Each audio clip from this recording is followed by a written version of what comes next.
Hi, everybody. Hi.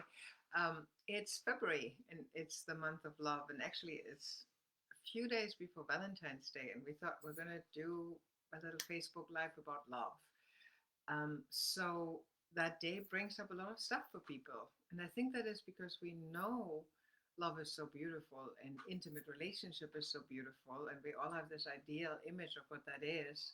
And yet there's also a lot of pain around not meeting that ideal or not living that ideal or um, having conflict in that or challenges in that area. So we thought we'll talk about that a little bit because the point is we don't enter relationships just like a blank slate. We enter it with a strong survivor self in our language, survivor self intact, meaning our defense mechanisms are intact, protecting our wounds that we have collected over the years. So we're coming into relationship with all that. Yeah, yeah, and this is everybody. Yeah, Everybody comes with a survivor self everyone. intact, and the thing that makes this so vital and important is that relationships, specifically intimate relationships, both challenge and frustrate us, and open us to the possibility of growth like nothing else. Right. So that's the real value here. That's the frustration point of an intimate relationship, and it's also the growth point that only an intimate relationship provides. So we want to share a little bit about our own intimate relationship. We've been together for 15 years, and believe it or not, our survivor selves have shown up, right? Have they? Yes, they have. And so, how does my survivor self show up in relationship? Well, one of my survivor selves is I grew up as an only child, pretty insulated, and on top of that, I'm an introvert and had my own challenging childhood. And I think my survivor self shows up in relationship by being protective and a bit insulated. And I tend to live in my own world. So this is where my survivor self can take me into relationship, is to be in my own world. And so my stretch is to stretch out for Britta, is to choose to see what she needs. And when I become engulfed in my own world, in my own, sometimes in my own mind, or the business of core even, it's very easy for me to kind of get engulfed there and disappear. So my stretch is to reach out outside of myself as an introvert and to check in with her and see what does she need, what would be loving for her, how can I love her. And so that's a stretch and an action that I can take. Yeah, and for me, as a good pragmatic German, I'm my stretch has always been to, have a negative bias, and I see what's missing and what could be better. And I see that the most with my intimate partner. It's just my stretch is to be grateful, to acknowledge, to affirm the good in him, the preciousness in him, to see it, even if we disagree, or even if he does things the way that I don't think he should do them. And Imagine that. imagine he ever does that. So, and to actually tap into a deeper appreciation for him, for us, for our relationship, for life, period, which is my stretch anyways in any situation. Yeah, like I'm all about opening to grace, and that's the greatest direct channel to grace is gratitude. Um so that's my stretch to actually, and then express it Yeah. frequently. You done? Sorry, I I'm don't done, want to maybe. step on you. So, as Britta said, one thing that's really important is to recognize the thing that stretches us in intimate relationships stretches us in life. So just as I need to come out of myself and out of my own interior world, and my relationship with Britta calls that out of me, that's also something that would bring up and continues to bring fruit in the rest of my life. Yeah. It's kind of my life stretch. So how do we know if we're functioning from survivor self, if our survivor self is showing up in intimate relationship? We thought we'd give you two ways, two things that show up. One is conflict, struggle, power struggle, conflict. Let's just call it conflict. And the other is disconnection, right? Mm-hmm.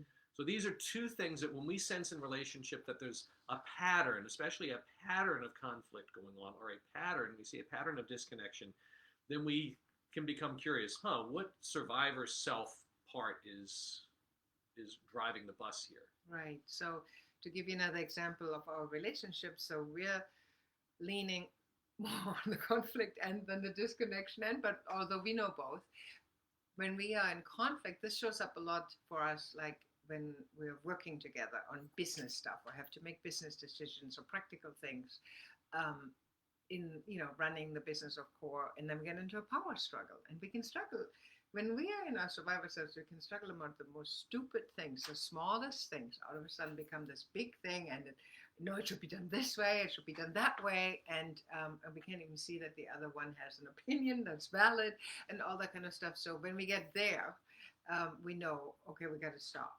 and connect, right, with our own healthy self. That's a signal.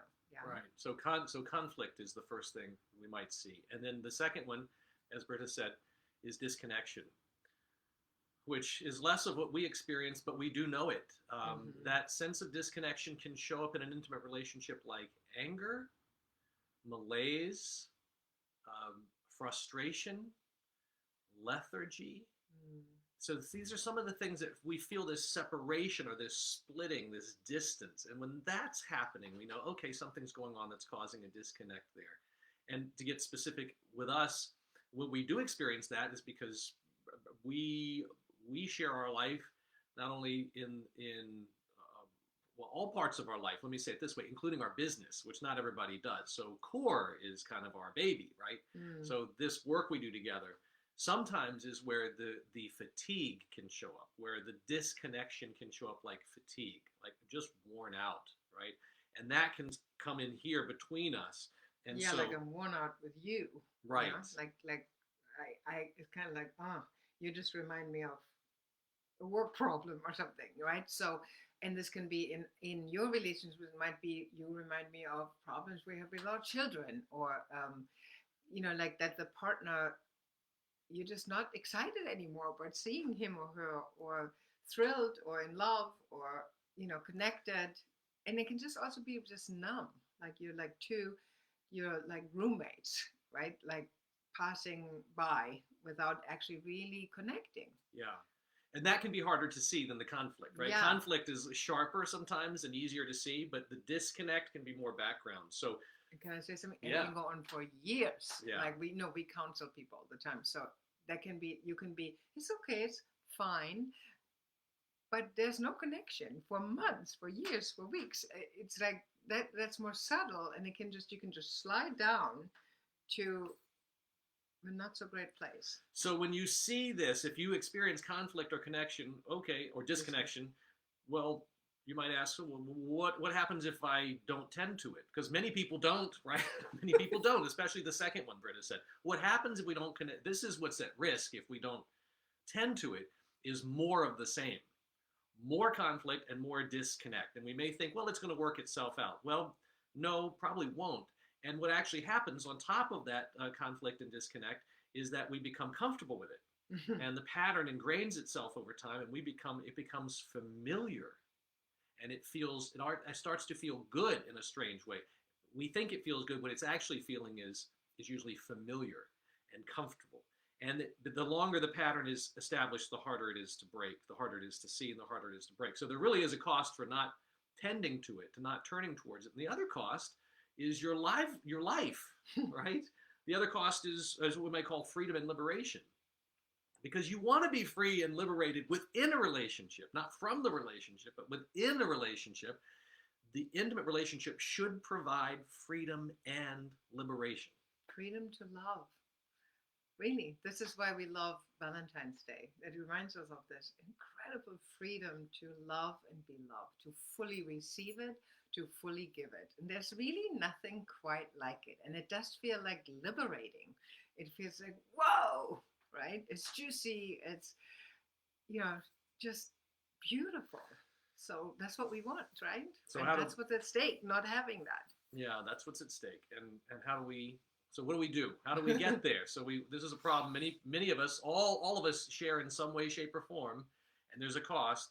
And so we have a couple things to share with you, ways to bust through and find that freedom and liberation. And here is the first one. Stretch. I practiced that. Stretch. Yeah, stretching. Just stretch for the other person.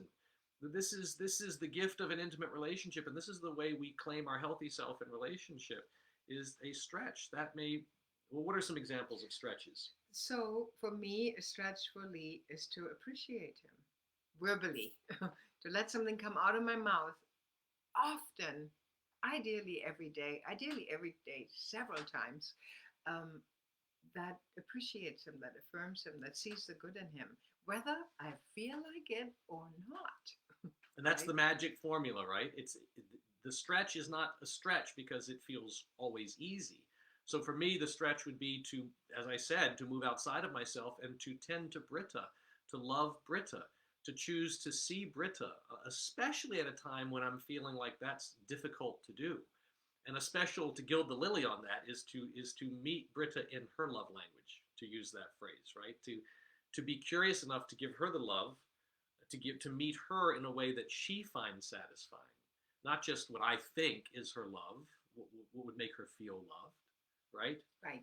So Yes. yes. So we want to give you a little formula that you can take with you for that one, right? Here's the magic formula: ask, do, check in. I'll say it again: ask, do, check in. So simple and extraordinarily powerful, right? So ask. I could ask Britta and say, Britta, and here's the question. I want to get this for you.